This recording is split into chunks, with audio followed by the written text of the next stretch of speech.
What's going on, my people? Welcome back to the Cop Abroad. I'm CJ, and this is your match reaction to the big Merseyside derby where Liverpool won 2-1.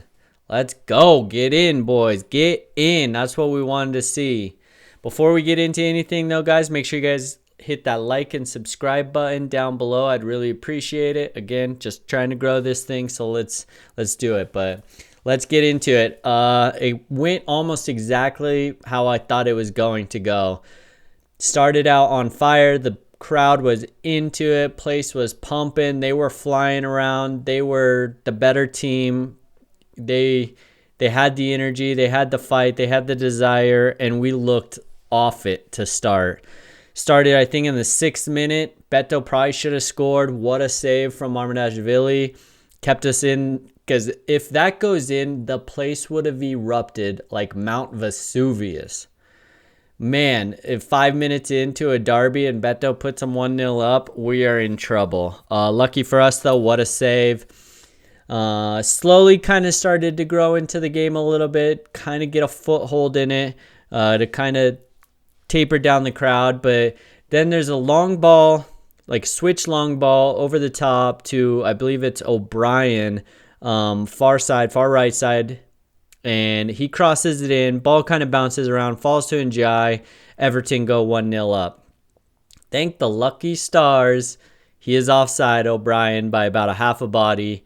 So that takes that goal away. And 3 minutes later, Gakpo, on their a little bit of their turnover, ball gets played into Gakpo, and hey, hands up, Gakpo, what a ball. Plays it across diagonally to none other than Mo Salah, the Egyptian king, slots it home. Liverpool up 1-0. I mean, that ball, honestly, was so good. Salah didn't even have to stop. He ran perfectly right onto it, perfectly weighted, and just slotted it home. That was huge. You know, right after their disallowed goal, to go do that definitely gave us the momentum, quieted the crowd for the rest of the half. We go into halftime 1-0 up. But as we know in a derby, second half comes, crowd gets back into it, and Konate, man, Konate. I don't know what he's doing. Ball goes out to Inja, I believe, and he's coming across. First off, he should have gotten there, but doesn't. Then the ball is put across, and he probably should have blocked it, but he doesn't even try to block it. And Beto is stronger than Robertson, bullies him out of the way, taps it in, goal, 1-1, and here we go. And another down part, Marmadashvili on the goal gets injured, gets stretchered off. I hope it's nothing serious. Somebody I saw maybe on X, or I saw them say something on commentary, he had a big gash. So hopefully it's just a cut, had to go get stitches, and hopefully he's back. But Woodman comes in. Honestly, looked really good. You know, he didn't have to do a whole lot as far as saves and shot stopping, but the ball at his feet, he looked really comfortable and confident. So, you know, if we got to use him going forward, hopefully this game gave him that confidence. And then we get into it. Holy moly. I mean, the second half, after they scored, the game just opened up. It was back and forth, pretty open. Crowd's into it. They're winning second balls. We just look like we're getting bullied out there. But, you know, because of the injuries, couple of substitutions, there's 11 minutes added on, and big VVD, the captain, the man, comes in clutch off of a corner, fights off Tarkowski. Both of them have each other. I mean, it's a grapple going on between him and Tarkowski, because these are two big dudes. And Van Dijk gets the better of Tarkowski, gets off of him, heads it in over Pickford. Oh, the picture of VVD just running away while Tarkowski's on the ground. Pickford head in hands. Oh, it's a sight to see. 110th minute, 100th minute, 10 minutes into the extra time, and we go 2-1 up. Full-time whistle blows. Wow. Wow, wow, wow. What a derby. Snatch and grab, if you want to say, almost to an extent. But yeah, big win. Much needed. 3 points. Really, really. It was a good game. Good watch. I mean, Everton looks strong. I'll give them a little bit of credit. But yeah, I mean, you got to do what you got to do in a derby. I told you guys, it's not about who's the better team or who does what. It's fight, it's desire, it's get that game winner and just get out of there. Unfortunately, we didn't get out of there without an injury. Like I said, Marmonashvili injured, but I'll take the 3 points and we run. That puts us at 55, 7 ahead of Chelsea, still 3 behind Villa, still 3 behind United. But it gives us that 7-point cushion, which is massive for the Champions League spots. So yeah, guys, big win. I'm going to do something a little new this time. What I'm going to do, I think from now on, is after every game, I'm going to pick 2 players, one who I think did really good and one who I think underperformed, and I'm going to give you explanations why. So first we'll go with the good, and I'm going to say Curtis Jones. Man, he did a lot today. He got called in to play right back. Him and Szoboszlai kind of were intertwining at right back. Every so often Szoboszlai would go back and Jones could push forward, or Jones would drop back and then Szoboszlai could push forward.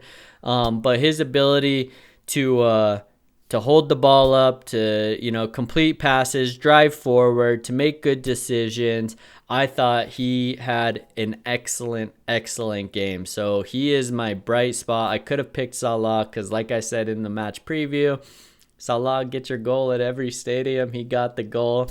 But Jones really did impress me, especially in a position that, he has to cover. But I think he did really well, moving around, accepting the ball, inviting pressure, going down when he felt it to get a free kick, also driving forward, making passes. It was much needed and definitely a good performance.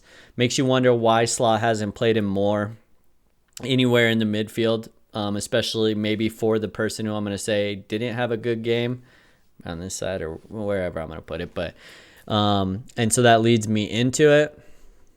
Mr. Ryan Gravenberch. My goodness. Oh, and by the way, Jones got an 80. And Gravenberch is getting a 20 out of 100. And I'm going to tell you why, okay? Look, I know he's supposed to be a 6, which he's not a 6. So, you kind of got to take everything with a grain of salt. But everybody's like, well, he's an 8 in a 6 position.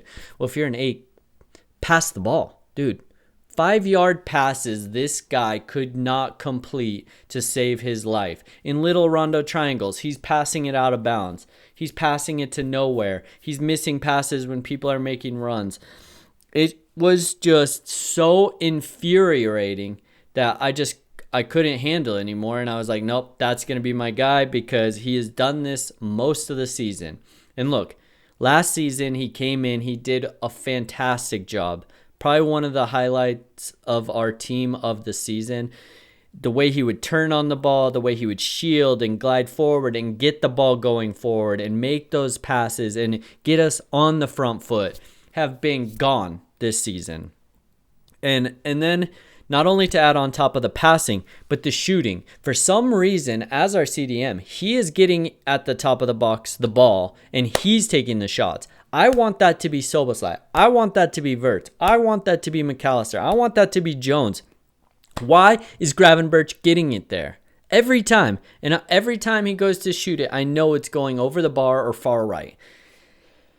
He can shoot, but it's not who I want shooting there. But somehow he always ends up with it. I don't know how many shots he had today, maybe 3, something like that. Not even one close. But more so for me, it's the passing. Because if you're going to be playing in a 6, even though you're an 8, I need you to at least be able to hold the ball and then make a good pass so then we can get going forward. But he could not pass the ball, and it's just something that I had to go and talk about. There were other players I could have talked about. Konate, another stinker again. Like I said, they were going to ruffle his feathers. They did. After the first goal, he was all over the place. Then he gets a head-to-head with Beto. Looked like he was dazed. I don't know. Maybe he has a small concussion. Let's hope not. But could have picked on him. Isak's another one. The reason I'm not going to pick on Isak is because we need to learn how to play with Isak. And I was saying this on Twitter and people were coming back at me, but I remember Haaland's first season with City. He scored a ton of goals, don't get me wrong, but there were times that they didn't really know how to play to his strengths. And that ball needs to go in behind. You know, I think of when we had Trent last season, all the balls he would put in behind for Nunez to run onto. We need that. We need the ball to be slipped in beyond the defender so he can run onto it. We need the ball to be played back and then forward so he can run, get in behind, shield the defender, and then have a shot on goal. He's not a ball-to-feet striker. He's not Ekitike who has these skills. I mean, he can, but he's more so you want to play him in on goal. And he just doesn't look fit.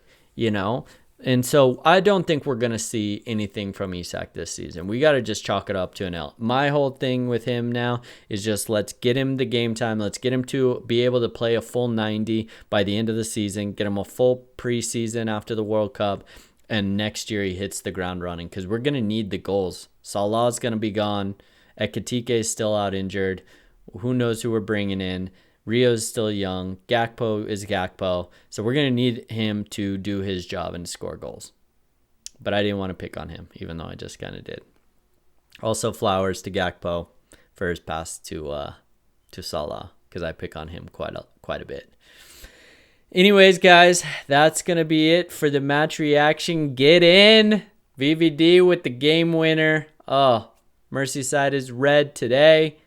It's always red. It's red every day. Let's go. Up the Reds. Guys, make sure you like and subscribe. Let me know what you think about the guys I picked for the good and the bad. Let me know what you would do different, if you would have chose somebody different or if you agree or disagree. But make sure you hit the like and subscribe. Comment down below. Follow me on my socials.